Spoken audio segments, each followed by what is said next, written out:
Daddy's home.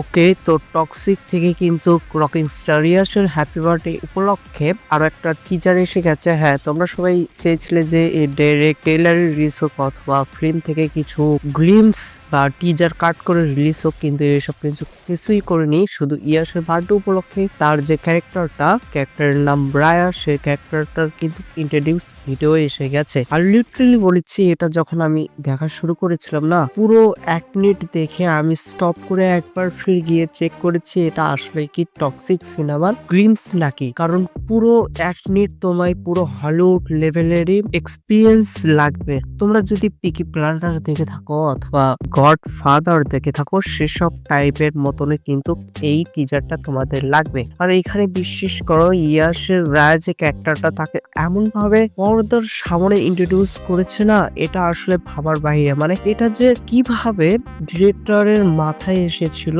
সেটা আসলে আমি সত্য করে বলছি বুঝতে পারছি না। আর রিয়াস যে সবে রাজি হয়েছিল এটাও পুরো কল্পনার বাইরে। তোমরা যদি ইয়াসের 1 বছর আগের ফিল্মসটা দেখে থাকো, সেখানে কিন্তু হালকা টাইপ দেখানো হয়েছে যে এটা কি রকম লেভেলের সিনেমাটা জানিয়ে যাচ্ছে, তার থেকেও কিন্তু দ্বিগুণ লেভেলের এই টিজারে দেখানো হয়েছে।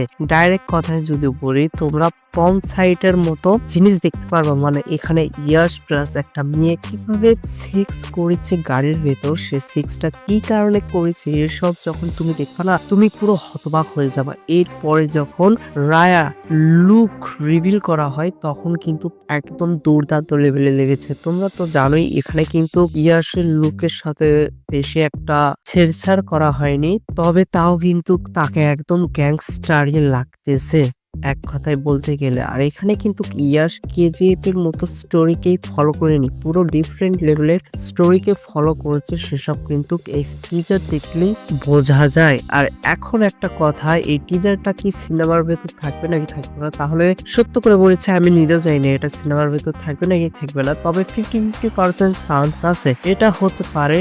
রকিং স্টার ইয়াসের বার্থডে উপলক্ষে এটা আলাদাভাবে শুটিং করে তারপরে ইউটিউবে ছেড়েছে, অথবা এটা ফিল্মেরই রায়া যখন স্ক্রিনে প্রথম আসে তারই এন্ট্রি সিন। আর তার থেকেও বড় কথা, এই টিজারটা যে ছেড়েছে এটা দেখেও কিন্তু তোমরা স্টোরির কোন পার্ট গেস করতে পারবা না, এমন ভাবা যাবে কিন্তু টিজারটা সাজানো হয়েছে। তোমরা তো কাস্ট সম্পর্কে জানো, এর কাস্ট কিন্তু বিশাল লেভেলের। এখানে কিন্তু যে কয়টা হিরোইন আছে, প্রায় মেবি 4টা নাকি 5টা হিরোইন, আর তাদের কিন্তু পোস্টারও রিভিল করে দিয়েছে। প্লাস তাদের এক একটা ক্যারেক্টারের যে কতটা ইম্পর্টেন্ট সেটা কিন্তু ডিরেক্টর পোস্টার মেকিং এর সাথে আমাদের বুঝিয়ে দিয়েছে যে এখানে হিরোইনরা শুধু নাম হিসাবেই থাকবে না, এখানে তাদের কিন্তু পারফরমেন্সে হবে একদম নেক্সট লেভেলের। এমনকি এটাও হতে পারে যে এখানে ভিলেন হিসেবে কিন্তু হিরোইনদের ভেতরেই কেউ একজন হতে পারে যে ইয়াসের সাথে টক্কর দেবে। আচ্ছা, যাই হোক, তোমরা যদি টক্সিক নিয়ে ডিটেলস